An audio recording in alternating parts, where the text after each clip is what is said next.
Что вы знаете о местном самоуправлении? А что такое саморегулируемая организация вообще? Что такое саморегулирование?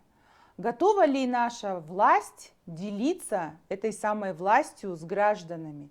И готовы ли граждане брать на себя ответственность и участвовать в решении важных государственных вопросов? Мой спикер обладает уникальной исторической памятью, и он сегодня расскажет о том, как развивалось местное самоуправление в Казахстане, прямо начиная с истоков. Индустриальное, инновационное, экспортоориентированное развитие плюс развитое местное самоуправление. Но вот развитие местного самоуправления еще до сих пор остается большой-большой еще нерешенным вопросом. Но тогда мы уже видели, что в то время надо было уже проводить жилищную реформу.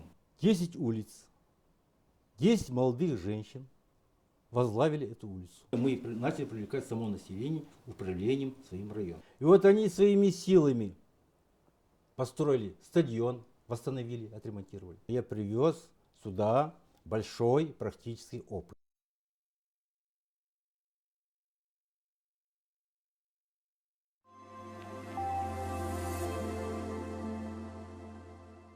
Что вы знаете о местном самоуправлении? А что такое саморегулируемая организация вообще? Что такое саморегулирование? Готова ли наша власть делиться этой самой властью с гражданами? И готовы ли граждане брать на себя ответственность и участвовать в решении важных государственных вопросов? Об этом мы сегодня поговорим. Досмотрите это видео до конца, оно будет очень интересным, потому что мой спикер обладает уникальной исторической памятью, и он сегодня расскажет о том, как развивалось местное самоуправление в Казахстане, прямо начиная с истоков. А те, кто пришел ко мне впервые, подписывайтесь на мой канал на YouTube, нажимайте на колокольчик, пишите свои комментарии. Для меня это будет большой мотивацией для того, чтобы приглашать новых, интересных и полезных для вас спикеров. А вы будете получать уведомления и следить за этими новыми видео. Итак, давайте поговорим о местном самоуправлении. Вообще, исторически, 30 лет независимости Казахстана Да, в этом очень году. То есть это юбилейный такой да, год значимый год. подведения итогов. Да, год Да, подведения год итогов. подведения итогов, да. Вот давайте теперь исторически, с момента обретения независимости, как вообще развивалось местное самоуправление в Казахстане? Ну, во-первых, я еще раз вас хочу поблагодарить за то, что вы поднимаете очень жизненно важную тему, очень нужную тему, необходимую тему. Развитие местного управления это, ну, в целом весь мир занимается. Уже имеет 200-летний опыт страны Западной Германии, Соединенных Штатах. И знаете, что это в 19 веке это было лозунгом политических реформ, развития местного самоуправления. Лозунгом. Поэтому мы сами убедились в том, что после ухода, после развала Советского Союза, когда коммунистическая партия потеряла свою руководящую роль, в то время мы пришли к такому выводу, что строя, мы получив независимость в 1991 году, что же надо делать, чтобы строить сильные, современные, социально ориентированные государства для всех. Вот. И задача стала, там комплекс мер для современного государства. Ну, во-первых, естественно, индустриальное, инновационное, экспортоориентированное развитие. Первое.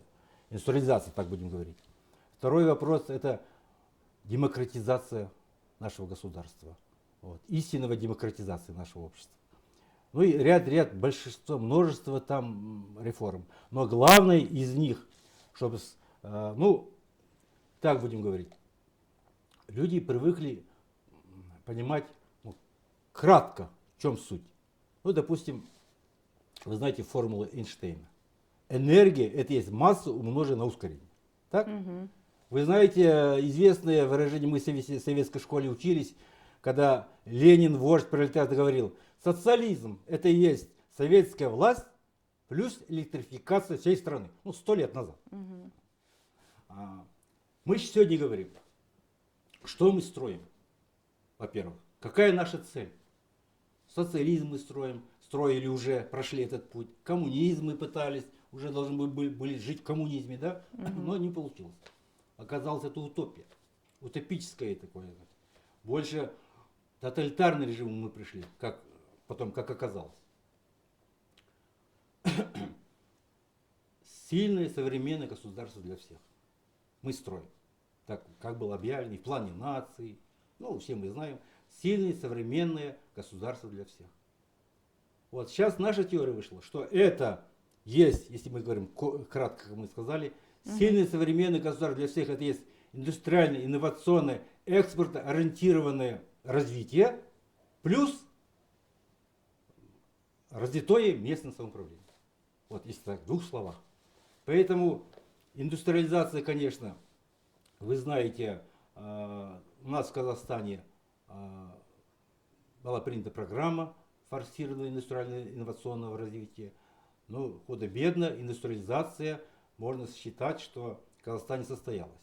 Другой вопрос, его качественные изменения. Но факт того, что индустриализация, индустриальное развитие, была принята программа, все это есть, действует. Но в ряде, знаете, городов уже есть крупные предприятия, крупные фирмы, которые уже строительные компании, индустриализованные компании. Ну, в общем-то, есть, индустриализация продвигается худо-бедно. Но вот развитие местного самоуправления еще до сих пор остается большой-большой еще нерешенным вопросом. Ну, мы говорим, государственное управление у нас должно быть и муниципальное управление, местное самоуправление. Вот, что касается местного самоуправления, еще предстоит много-много работы в нашей стране. Вот, поэтому... А есть предпосылки? Вот смотрите, первая концепция по развитию местного самоуправления была принята совсем не так давно, 2013-2020 годы. Что сделано за этот период и что не сделано? Ну, если честно сказать, концепция, во-первых, это не закон. Концепция это видение общественных взглядов на что-либо. Это видение. Скажу, что, конечно, более-менее что-то по развитию местного управления сельской территории, еще что-то уже сделано. Значит, было, помните, экспериментальная выборность акимов сельских территорий, там, значит, собрание жителей, которые принимали решения. Ну, такие шаги я бы не сказал, что особо так, можно сказать, что люди ощутили реальный вот этот концепция местного управления. А в городах пока еще, по-моему, даже и практически ничего не было видно. Другой вопрос сейчас вот последние 5 лет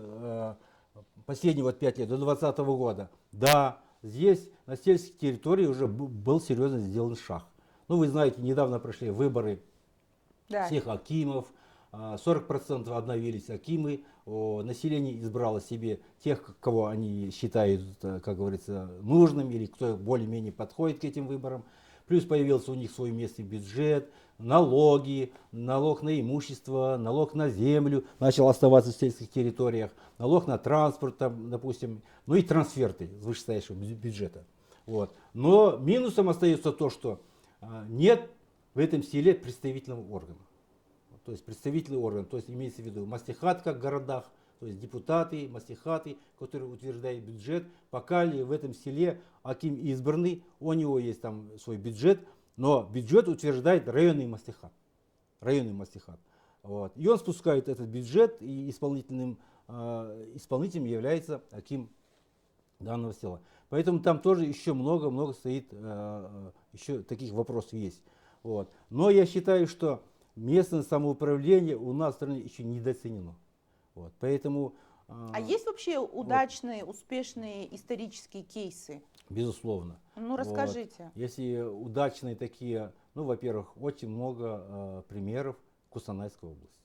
Я сам живу в городе Нур-Султане недавно, 5 месяцев всего лишь, поэтому я приехал с Кустаная, но я привез сюда большой практический опыт развития местного самоуправления Кустанайской области. Недавно я написал статью международная организация спросила о развитии местного самоуправления в Казахстане. Значит, ну вот пример. Я взял, допустим, такой небольшой поселок, называется, вот, хотел быстро сказать, под Кустанаем. Вот. И это село, значит, там аким села, вот, местное сообщество. И вот они создали местное самоуправление. Вот 9 километров от города. Поселок, численность населения начала увеличиться, потому что рядом градообразующие предприятия, сам город. То есть в городе люди работали, а жили в этом поселке, 9 километров. Единственное, город сделал дорогу, проложил, асфальтовую дорогу до этого поселка. И вот представляете, 10 улиц, 10 молодых женщин возглавили эту улицу. Для чего? Создать чистоту вот, на этих улицах. Им дали возможность участвовать на заседаниях акимата, обсуждать жизненно важные вопросы села. И вот весь поселок был вовлечен в местное самоуправление. И вот они своими силами построили стадион, восстановили, отремонтировали. Назвали именем первого учителя физической культуры и спорта, именем Штукина, мемориальную доску установили, провели праздник на этом стадионе, вместе с детьми, вместе с подростками, вместе все жители вышли. Понравилось. Аким был организатором в этом вопросе, естественно. Дальше больше. Они восстановили кладбище, расширили это кладбище. Вот. Значит, занялись вопросами газификации поселка, собирали деньги на газификацию. И много-много малых дел в этом поселке произошли. И писали в прессе об этом. Они создали ряд комиссий по благоустройству, по работе с женщинами, по работе с пенсионерами. Ну, в общем, и уже появилось много желающих вернуться в это село. И что еще интересно, когда они вот это восстанавливали стадион, приехали из других городов, бывшие жители этого поселка, из Германии, с России, родственники, друзья. Ну, сейчас по чату можно по социальных сетях переписываться. И вот когда они узнали, что они хотят восстановить стадион, так не только сами жители, так приехало очень много гостей, бывших жителей этого поселка, которые не забыли свой поселок. И вот они восстановили это село, и сейчас поселок процветает. Но это был поселок спутник города Кустаная. Видите как? Вот. Далее очень большой опыт у нас в городе Лисаковске. В городе Лисаковске был объявлен когда-то самоуправляемый город. Они получили свободную экономическую зону и самоуправляемый город. И вот это движение, они создали общественное объединение «Созидание». Я помню даже его председатель Ильницкий, царство его небесное, его сейчас нет живых. Вот они создали общественное объединение «Созидание». И вовлекли все население в управление. То есть они создали, получается, территориальное местное самоуправление, привлекая всех жителей участвовать в управлении своим городом. То есть они поставили цель создать лучший город, самый чистый, самый уютный, самый удобный, самый город интересный. Вот все вот эти вот все постулаты, которые нужно было именно в этом моногороде, были осуществлены. Они создали секции по благоустройству, секции по работе с детьми и подростками, секция забота, там еще ряд таких секций, где каждый вот активист возглавил эту секцию, и вот такая была сделана большая работа. И у них вышла книга, называется «Созидание». Вот она у меня есть, я ее с собой привез. Книга называется «Созидание».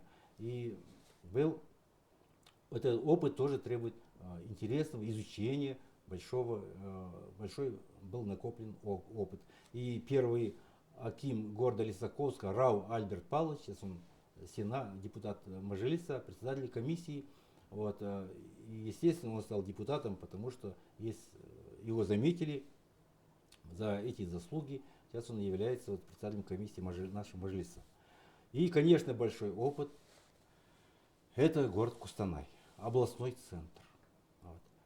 Тогда в 90-х годах, когда коммунистическая партия ушла из политической сцены, управлении создался вакуум. И вот тогда я помню, до сих пор у нас тогда было 100 депутатов, вновь избранных. Вот, это в 90-м году еще был Советский Союз. Еще до развала Советского Союза мы уже были в городе депутатами 21-го городского созыва. И аким, тогда глава городской администрации Корней Василий Евсеевич поднял вопрос, а как же дальше быть? Значит, у руля была коммунистическая партия. Сейчас она ушла со сцены. Парткомы все закрылись. Вот. Как дальше работать? И вот тогда возникла идея образовать территориальные комитеты общественного самоуправления. Вот. И депутаты предложили принять постановление о переходе к самоуправлению в городе Кусная, о переходе к самоуправлению жилых микрорайонов города. Таким образом децентрализовали систему управления, создали в городе Кустаная 12 районах, 12 территориальных комитетов общественного управления. Определили границы, решением городского совета народных депутатов, границы, определили бюджет свой, то есть налоги, административные штрафы, налоги на рекламу, налоги, которые мы собирали, разовых сборов на крупных рынках, все передали в ведение вот этих 12 территориальных общественных самоуправлений. Мы, разработали временные положения о работе этих территориальных комитетов общественного управления. Далее, подбором кадров занялся сам представительный орган и исполнительный орган. Подбором, расстановкой кадров. И вот эти руководители, они были не назначаемые, а избираемые этим местным сообществом на альтернативной основе. Вот я один из кандидатов, который баллотировался в один из районов. То есть голосовали жильцы конкретного микрорайона? Да, конкретного микрорайона. Значит, собирали в Доме культуры активных жителей, руководители всех предприятий, организаций данного района. Вот. Сами депутаты были, тогда депутатов было много, 9 депутатов с одного только района было. Вот, у нас было там 23 тысячи населения в данном районе. Из них было 9 депутатов. Уже эти 9 депутатов были как депутатская группа. То есть уже был какой-то представительный орган в данном районе. И была система сдержек противовесов между вот этими депутатами, 9 депутатами этого района, и избранным председателем территориального комитета общественного управления. То есть он как исполнительный орган, глава администрации, будем говорить, этого района, и депутатская группа. То есть и вот это вот такая схема взаимодействия, когда есть свой бюджет, когда был избран легитимный, так будем говорить, легитимный председатель, и работа пошла. И вот действительно тогда жители говорили, наконец-то появился хозяин в нашем районе. Они восприняли это очень положительно. И я сказал, что мы разработали временное положение, и мы сделали комиссии. Комиссии по благоустройству, комиссии по работе, как я уже говорил, с многодетными, там, по вопросу помощи многодетным семьям, комиссия по физической культуре, спорту, ну и так далее. Там я сейчас точно все не помню, но это все есть у нас в этих. Но дело в том, что мы начали привлекать само население управлением своим районом. И вот тогда мы начали жилищной реформой, помните, дома были же тогда государственной собственностью, после приватизации. Мы создали, тогда, правда, выслал сверху, с центра создать ПКСК. Вот мы тоже были с этими инициаторами. Но тогда мы уже видели, что в то время надо было уже проводить жилищную реформу. Уже в 96-х, 98-х годах говорят о том, что надо реформировать, провести жилищную реформу. В том, чтобы не создавать такие крупные, такие громоздкие, крупные ПКСК, состоящие, вот сейчас тогда были ПКСК из 100 домов, из 150 домов, одно ПКСК. То есть деньги собирались в один счет, 2-3 дома ремонтировались, а остальные дома ждали своей очереди. Вот чтобы вот этого не было, мы тогда предлагали провести жилищную реформу по принципу одного двора. Нигмет Габдулович, вот скажите, сейчас действующий закон о местном самоуправлении. Есть статья 39/7, в в которой определен функционал территориальных советов самоуправления. Да, да, да, да. Получается, что этот орган, территориальный совет самоуправления, мы можем создать и сейчас в своем жилом Да, квартале. безусловно, безусловно, да. Чем может заниматься этот совет? Но он, понимаете, это получился совет больше какой-то консультативно-совещательный орган, понимаете? Вот. Конечно, это просто консультативно-совещательный орган, собирает всю информацию, все проблемы, которые в этом микрорайоне есть, да, вот. Все заботы, все, что не делается в этом районе. Ну, то есть это просто консультативный орган больше, без бюджета, без да? бюджета. И он, этот совет, он сам ничего, в принципе, не решает. Он только это выдает верхнему звену управления, акиму города, там, акиму области. Вот, обратить внимание на вот эти проблемы. Поэтому они не востребованы, Поэтому получается. они стали не востребованы. А то, что как эксперимент Костаная, это уже непосредственно мы начали решать на местах вопросы, уже не оглядываясь наверх. Потому что свой бюджет, у нас появились свои возможности, и мы начали решать свои вопросы.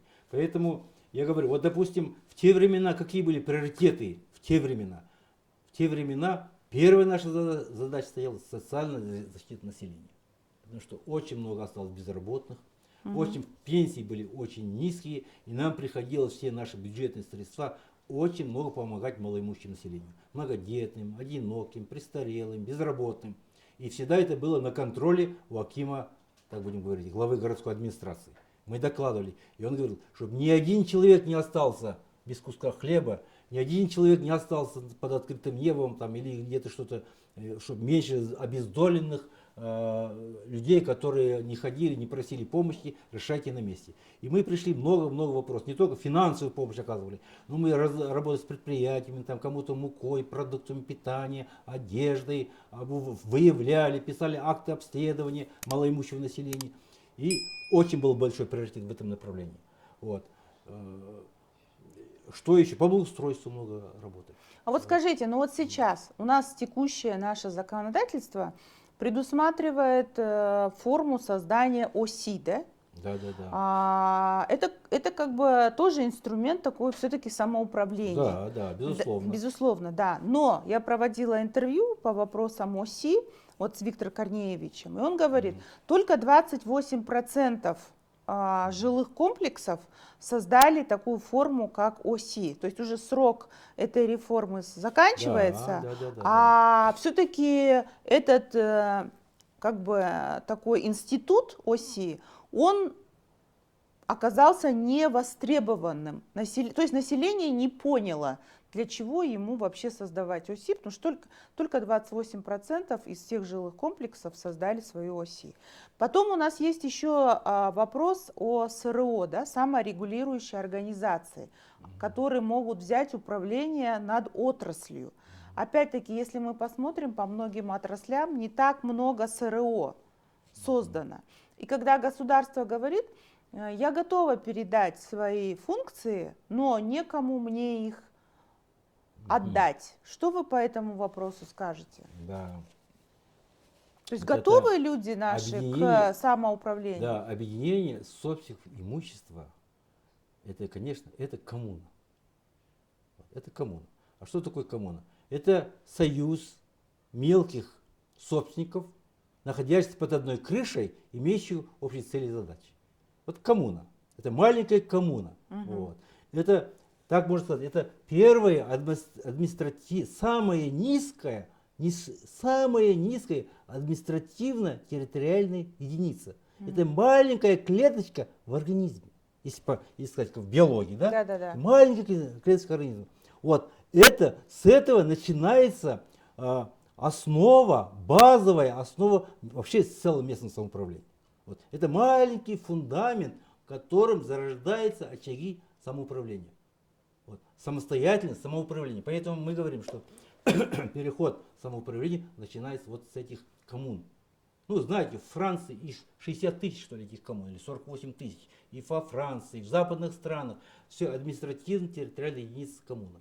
Но есть еще община, когда вот эти коммуны объединяются И получается свой район. Объединение коммун, вот у нас Рысмамбетов, наш аналитик, знаете, эксперт, говорил, что вот в Нур-Султане в прошлом и позапрошлом была дискуссия вообще о проблемах городах. Тогда говорили, что с Новосибирска приезжали, говорят, ой, город это тех, кого мы не знаем вообще. Что город это вообще люди между собой забыли друг друга, они соседи не общаются. Это город, кого мы не знаем друг друга, город. Расул Рысмамбетов говорит, нет, это город это коммуна, а союз коммун это уже район.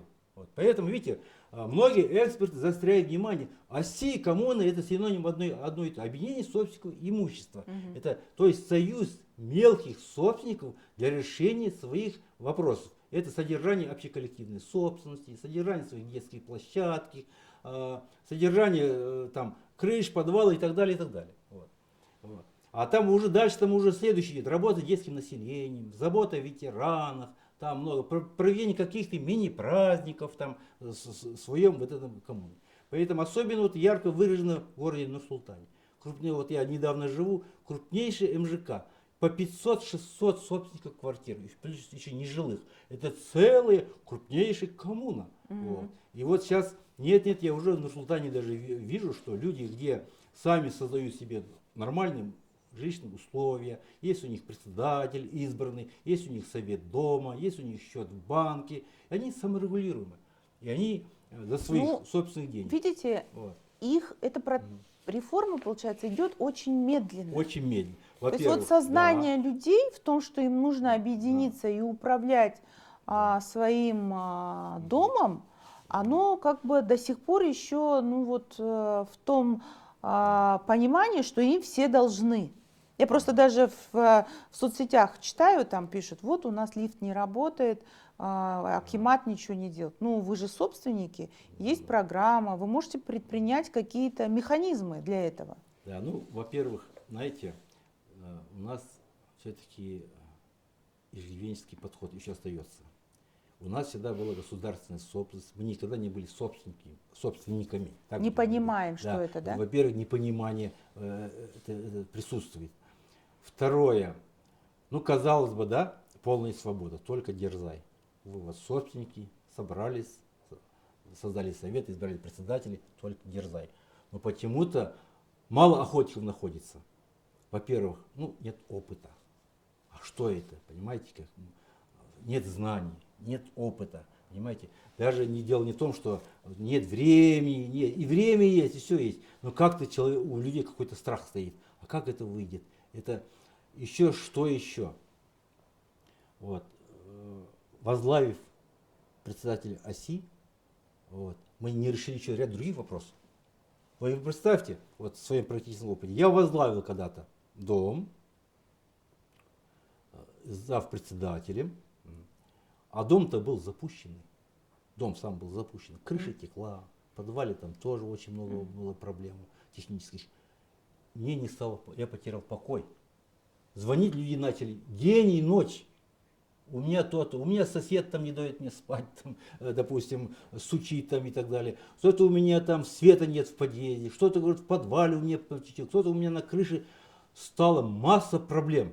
Вот. Дома-то у нас еще много, жилищный фонд-то еще с советских времен идет. Он же жилищный фонд подзапущенный. Это в новых домах еще более-менее. А многие дома у нас, 60% это наши пятиэтажки советского периода, которые уже явно подзапущены. И вот эти крупные ПКСК, они не справились. Капитальный ремонт им до этого не делался, капитальный ремонт. И накопительного счета не было. И все деньги были смешаны между собой. И некоторым домам повезло, а многие дома остались без ремонта. И вот попробуйте, вы сейчас возглавьте этот дом, да, сколько на вас будет, вы покой просто потеряете при маленькой такой зарплате. Кому это нужно? Так же? Не каждый решится взяться за этот дом. Это надо иметь мужество, это надо иметь энергии много, знаний иметь надо и так далее. И так далее. Поэтому мы говорим, это вопрос надо было все это продумывать, когда мы создали ОСИ. Продумывать. Да, мы создали этот ОСИ, мы избрали председателя. Но надо учитывать и то, что должны быть одновременно созданы какие-то сервисные компании, вот, что должны быть какие-то диспетчерские службы, Да, избрал я председателя. Я управляю домом. Я накапливаю деньги, открыл счет, текущий счет, накопительный счет, заседание совета дома провожу. Вот. Но дом кто-то же должен обслуживать. Поэтому, а как связь с акиматом? В общем, там много таких вопросов. Подспустно жители это чувствуют. Взяв эту ножу на себя, он полностью, его завтра припрут к стенке, скажет, мы избрали, давай, а я буду лежать, смотреть, как ты справляешься с этими проблемами. Вот одна из причин. Поэтому вот Петр Своик, он в газете писал, что да, вот мне это выражение понравилось, да, это хорошо создать оси, правильно, но неправильно не связать его с местной властью. Связь потеряна. Понимаете как? Оси есть, где аким города, он далеко, оси. Есть такие вопросы, которые он председатель решить не может. Куда он должен идти? Акимат города. А там очередь стоит, километровая. Так? Вот. Вот такая ситуация не должна была. Надо было проработать все эти вопросы. Поэтому, говорю, опять возвращается эксперимент Кустаная. Вот. Город создать муниципальное управление. Вот. Есть государственное управление и муниципальное, мы говорим, местное самоуправление. На Западе называется муниципом. От слова беру часть забот на себя. Вот. Но есть норматив. На сколько человек вот такое муниципальное управление? Оказывается, есть норматив. Вот. По опыту Западной Германии на 30 тысяч населения, ну там живут собственники, там есть школа, там есть жилищный фонд, там есть детские сады, управление культуры, там вот на 30 тысяч создается, ну как если, по примеру, Кустанай, территориальный комитет местного самоуправления или называем муниципальное управление, вот. Такая община. Германия называет община. Вот эта община уже решает, сколько оси, советуется с этим населением, проводит собрание. Значит, получается, что в этом 125 или 150 многоэтажных домов. Так? Значит, надо создать из них в каждом доме оси. Правильно. Я тоже говорю, оси, да. Этот председатель оси, выборный глава, должен знать о каждом доме, что там все творится. Дойти до каждого жителя. А ведь, смотрите, это общество очень сложное, многоуровневое образование. Очень сложное, многоуровневое образование. Вот, допустим, в вашем доме живут там 120, там, 500, 300 там, квартир. Каждая семья, есть многодетная семья, есть немногодетная семья, есть полная семья, неполная семья, есть успешные семьи, есть проблемные семьи, есть ведущие здоровый образ жизни и наоборот. Это столько вопросов в одном доме. Так. Еще надо содержать этот дом вместе с этими жителями также. Вот. Как дойти? Поэтому оси, когда есть, избранный вот этот председатель местного самоуправления, это его основа. Он с этим советом работает. Но теперь эти председатели совета говорят, дорогой мой, а как нам обслуживание домов? Где нам взять диспетчерскую службу? Где нам взять вот это? Вот тут-то как раз он учреждает, вот на мой взгляд, сервисные компании. Тоже какой-то есть расчет. Не на 500 домов одну сервисную компанию или на 1000 домов. Есть какой-то норматив. 20-25 домов одна сервисная компания. Ну как в школе. Проживает тут 3000 детей. Положена одна что? Школа. Так? Проживает сколько-то детей. Вот мы строим дома. Положено 3 детских садика. Потому что будут дети. Понятно, да? Значит, бытовое обслуживание должно быть что-то, столько-то. Так и в жилищном обслуживании должны быть сервисные компании. Может их 2. Может их 3, может их 4. Это решает сообщество на общем собрании. И вот эти деньги, поток денег он регулирует. Значит, остается часть денег в этом доме, 30% или 25% на накопительный счет, на карманные расходы или на маленькую зарплату этому председателю. Все. Все остальные деньги уходят на содержание сервисной компании. Но сервисная компания, община, которая еще имеет свои налоги, наш подоходный налог, могут оставить нам, согласно законодательству, налог на имущество, на земельный налог, на транспортный налог, или там что-то, налоги на рекламу, другие видов. Я сижу со своим бюджетом, и этот бюджет я не имею распределять. Распределяют делегаты, вот эти представители оси. Только согласовать с ними я могу сделать смету доходов и расходов, бюджет, смету доходов и расходов. И, конечно, вопрос станет о содержании этой сервисной компании. Потому что ей требуется и техника современная, ей требуется много чего. Тогда полностью разгружается сам работа управления председателя оси. Вот. Естественно, в таких вопросах тогда много появится желающих возглавить данный дом. А так взять просто дом, взять на себя такую ответственность и непонятно. Повесить все проблемы. Да, все повесить на его проблемы, и вот это отпугивает. Хотя, конечно, если есть организаторские способности председателей, мужчины там, допустим, они справятся, они могут найти там сантехника где-то там, бригаду сантехников, кто-то найдет бригаду тех, которые плотников там, кто-то застеклить надо что-то, надо бегать, очень много работы. А когда есть сервисные компании, вы свои деньги сдали, заявку дали, они все это делают как положено. Только деньги не смешиваются. Знаете, Ага. как? А скажите, пожалуйста, вот опыт каких стран является в местном самоуправлении, является таким, ну, передовым и перспективным для Казахстана? Потому что вот у нас есть же соседний Узбекистан, Да, у них да, есть да. свой опыт, это таких махали. Да, Они, да, кстати, да. их сейчас очень сильно пиарят. Я на Евроньюсе недавно видела сюжет, они делали презентацию, и там они рассказывали о своем уникальном опыте махали, как исторически вот местного самоуправления. Что подходит нам? Но я скажу, что, конечно, я по Узбекистану мало еще так, я так тоже наслышан немножко. Ну, надо, как говорится, изучать, надо увидеть это все, как на деле. Может просто пиариться, может быть, и такое возможно также. А может действительно у них реально это все идет. Ну, не, у них это реально интересен, работающий инструмент. И я даже просто по Узбекистану, я как бы тоже часто ездила. Там даже когда ты меняешь недвижимость, то есть ты продаешь и, допустим, хочешь купить себе квартиру в другом районе. И многие выбирают не просто по красоте там, и по удобству района и дома, а выбирают именно в какую они хотят попасть махалю. То есть они смотрят, кто там председатель, какие люди. То есть они выбирают по этому параметру в том числе. Да. Поэтому есть, видимо, успешные вот эти, как вы сказали, махаля, успешные. Есть где-то еще вопросы такие. Поэтому, в общем, я говорю, вот основной принцип местного управления — это самостоятельность. А вот какой опыт нам подходит? Хорошо, это Узбекистан. Нам что подойдет? Ну, я считаю, что опыт Германии, вот я вот сейчас занимаюсь этим вопросом, вот еще надо больше изучать, особенно когда начинали с 40-х, 50-х годах. Вот это интересует. Как вот они, вот мы потихонечку к ним подкрадываемся. Вот.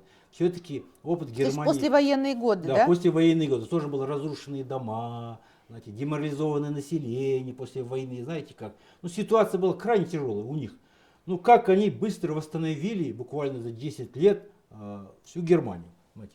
И у них, конечно, была община, у них были вот эти, как мы говорим, коммуны, у них были общины, у них был свой самостоятельный бюджет. Вот. И главное, что вот эти лидеры, вот этой общины, они избирались этим же населением. На альтернативной основе они избирались, и само население решало. И мне кажется, вот этот вот вопрос, почему нам сложно говорить, нам надо уже быстрее переходить, принимать закон о местном самоуправлении. И самое главное, у нас в Казахстане надо делать пилотные проекты.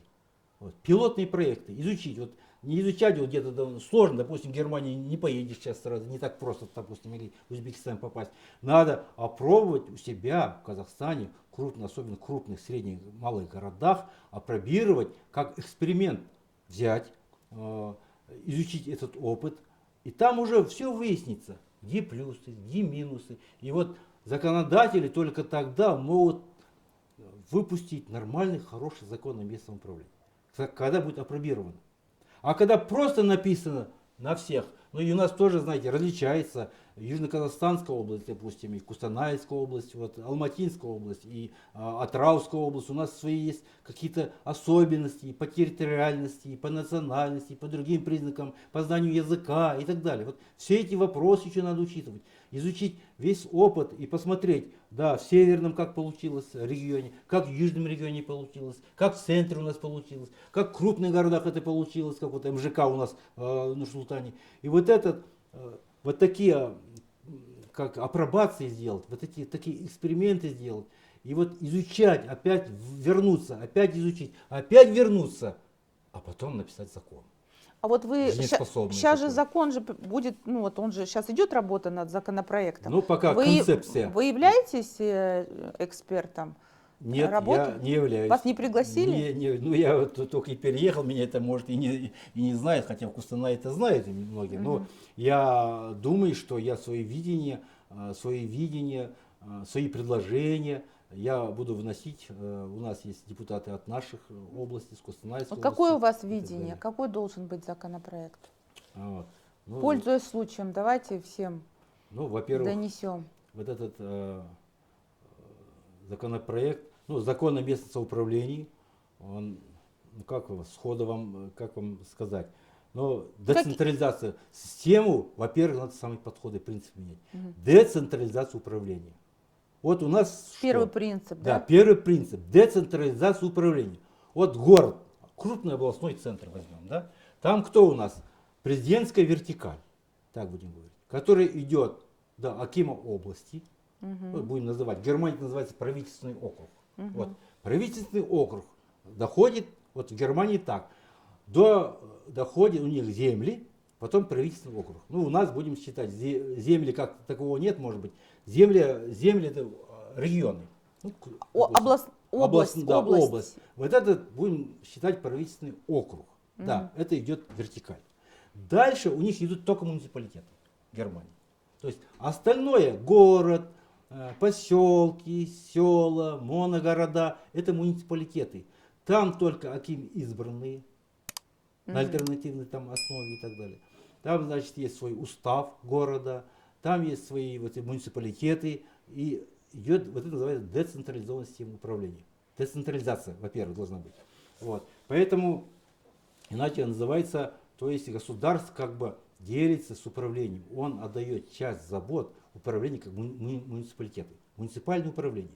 То есть единственное, это регулируется законом. Единственное, от правительства есть аудитор, который проверяет за законностью всего этих принимаемых решений. Вот. Насколько анализирует этот аудитор ситуацию, как это все идет, как идет выборный процесс и так далее, чтобы не было нарушений Конституции, не было нарушений закона. Все остальное уже имеет свой бюджет, уже решает, как мы говорили, Кустанайский эксперимент, решает этот муниципалитет. Выбирается мэр города, значит, создаются депутатские представительный орган, то есть мы еще же говорим вертикали и горизонтали власть управления. То есть мы горизонтали говорим представительная власть, исполнительная власть, судебная власть, система самой основа, что является основой государства местного самоуправления, это горизонтали и вертикали. Ну, горизонтали условия, представительный, исполнительный. А горизонтали это деление на ступени управления. Деление. Вот оси, первая ступенька. Дальше община, или говорим территориальный комитет ТОС, местного самоуправления на 30 тысяч населения. Дальше аким города. Вот такая она пошла и по горизонтали структур, и по вертикали. Вот эта система должна заработать. Когда, ну естественно, бюджет, конечно, это имеется в виду, должны наравне параллельной индустриализации городов, развитие налогооблагаемой базы, чтобы это не было желательно, чтобы было все как бы, уменьшить безработицу, было люди занятые, был бюджет города, одновременно вести индустриальную политику и развивать местное самоуправление. Вот мое видение. Вот тогда будет. И это не надо государству вмешиваться. ОСИ будет, как вы будете. Мы вам дали возможность. Думайте, как вам ОСИ вы будете создавать. Или вы 3 дома будете в одной оси создавать. Это регион решает. Как им лучше, сами местные жители решают. Им виднее там, потому что там и дома у них построены, может быть, в каких-то годах такие, у них и климатические условия совсем другие, нежели южные, допустим, да. Почему даже мы говорим, вот Шымкент, Южный Казахстан меньше как-то, у них хуже покайская работа. Они говорят, я как-то у них был в Шымкенте. А у нас, говорят, знаете, зимы не бывает, мы особо там не страдаем, как у вас. Вот у вас, да, 6 месяцев зимы минус 30, минус 40 градусов. Да, вы, подготовка к зиме, для вас, знаете, это страшно, допустим, осень наступает. А у нас это, 0 градусов, минус 2 градуса. Поэтому, может быть, это ведут к нему немножко отношение такое. как северян. Поэтому тут многообразие таких вопросов, поэтому мы говорим, сложно вот сейчас сказать, вот один закон написал, и все у нас пошло хорошо. Вот как это, так не бывает. Надо глубже, еще тщательнее, еще качественнее изучать. И много вопросов есть в депутатской работе. Много вопросов есть и многопартийности. Много вопросов есть о программе партии. Что она в этой программе, как она своя. Поэтому мы должны вести и многопартийность. Но в той же Германии партия ХДС стала внезапно общенародной. А потому что люди почувствовали, что этой партии ХДС решается много-много их вопросов. Мелких. Мелких. Там, оказывается, как содержать дом, там может быть прописано. Там может быть содержание, как помочь малоимущим людям. Там множество таких вопросов, которые досуг молодежи, может быть, даже что-то прописано. Вот Христианский демократический союз. И вот этот, когда они увидели, они все, большинством, партия ХДС стала большинством в этом парламенте Германии. И вот эта партия ХДС, уже заранее разработанная программа, привела к успеху Германии. Вот. Так и вопрос стоит, наверное, и в нашей стране. Вот. Поэтому партии, мы говорим, ведущие партии, надо много продумывать, очень много продумать вопросы местного управления. Потому что без децентрализации системы управления, понимаете, у нас будет страдать будет неэффективная власть. Нужно надо эффективно работать. Это способ, поэтому мы говорим, что местное самоуправление это средство, способ решения, значит, права управления. Средство, способ оптимизации государственного управления, так будем говорить. Это средство, способ оптимизации государственного управления. Это с одной стороны. Да. Второе, это местное самоуправление, это право, наше право гражданина, право свобод на участие в управлении.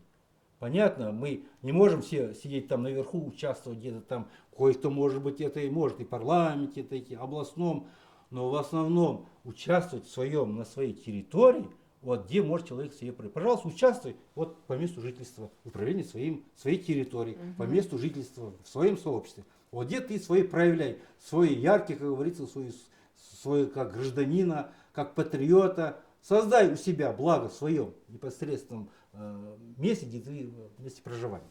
Вот. Но я думаю, что первое, сама власть должна быть заинтересована. Безусловно. Потому что, вот смотрите, снег выпадает, и кого все тегать начинают в соцсетях? Акима. Да, ну, когда уборка снега. Да, безусловно. Все, да, вот так. каждую зиму, Да. в каком бы городе снег не выпал, начинают сразу все камни Понимаете, лететь в получается, Акима. что Аким замкнул на себе все. Да. Вот смотрите, вот окраина города. Взяли, вот вчера недавно встречался с одним пожилым человеком. Он говорит, у нас раскопали во дворе. Ну, может, это связисты раскопали, может, энергетики, кто-то раскопал. Уже в 8, это в Висильском районе, это вот в районе Экспо. Раскопали, вот, говорит, до сих 8 месяцев прошло, как яма осталась, ну, засыпали что-то. И вот такая яма. Это как получается? Значит, это какой-то чиновник выдал ордер, разрешение там в акимате Висильского района, дал ордер на эти виды раскопок. Тот раскопал, потом если восстановил, как бы как попало, некачественно, ему доложил. Все, и это дело забыли. Вот. А там провалилось, там появилась яма, и никому не, потому что акимате проблем много, они уже давно забыли про эту самую. А местные жители ходят вокруг, спотыкаются там и так далее. Ну да, там дети могут. Или, допустим, засохли деревья. Посадили деревья, у нас Да. 150 деревьев. Я сегодня считали, вот в районе Экса, и мы считали, жители, мы ходили сами, вот, сколько у нас деревьев, а почему не поливаются? А почему эти деревья засохли? А почему травой заросло? Да, деньги же потрачены. Да, Да. деньги потрачены. А что случилось? Вот. Мы бы вышли и сами бы это сделали, жители, если бы чуть-чуть были бы организованы, если бы нас направляло. Если бы у вас Да. там какой-то бюджет Если свой какой-то был. маленький бюджет был бы, да, мы сами саженцы нашли бы, да, сами посадили бы. Это же наш район. И Мы поливали там бы жили. регулярно. И поливали бы. Это же нам жить. Тем более большинство пенсионеров, которые много сидят дома, просто сидят у себе скамейки, отдыхают, когда может заняться общественно полезным трудом для своего блага. Тут, улучшая мир, ты улучшаешь свой мир, ты улучшаешь мир, если ты сам какой-то Улучшая свой двор, ты улучшаешь мир. Да, улучшаешь мир. Ты не делаешь, ты для себя это делаешь, прежде всего, что Да. сажались деревья. Не для кого-то, для себя, для своих детей, для своих, улучшая мир, ты улучшаешь собственную жизнь. Вот я как хотел выразиться. Да. Улучшая мир, ты улучшаешь собственную жизнь. Вот это вот девиз должен быть в этих муниципальных управлениях. Улучшай мир, ты улучшаешь собственную жизнь. Вот. И если еще есть монгольская пословица, если все не гребут, то лодка дрейфует.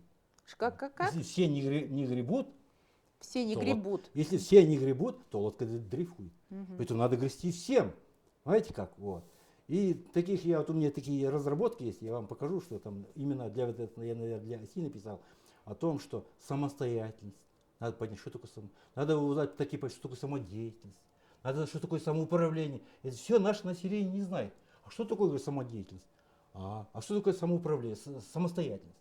Мы говорим, знаете, вот в семье бывает, дети самостоятельный, вот у меня сын такой-то вот сам, а этот сын не самостоятельный. Вот этот сын сам все и учится хорошо, сам там и занимается, он никогда к нам не обращается к родителям, он самостоятельный, у него все получается. А этот сын не самостоятельный. С ним приходится постоянно о нем заботиться, его вызывают в школу, что он плохо учится, что-то он не успевает и так далее. Поэтому такие в обществе получается. Самостоятельность вот этих сообществ, которые мы сами могут решать, самостоятельно, самоуправляя, саморегулируемо, много достичь и идти вперед цивилизованного общества. Если вас зацепила тема с местным самоуправлением, и если вы хотите, чтобы и дальше мы ее развернули и глубже обсуждали, пишите мне в комментариях и ставьте лайки, если вам понравилось это интервью.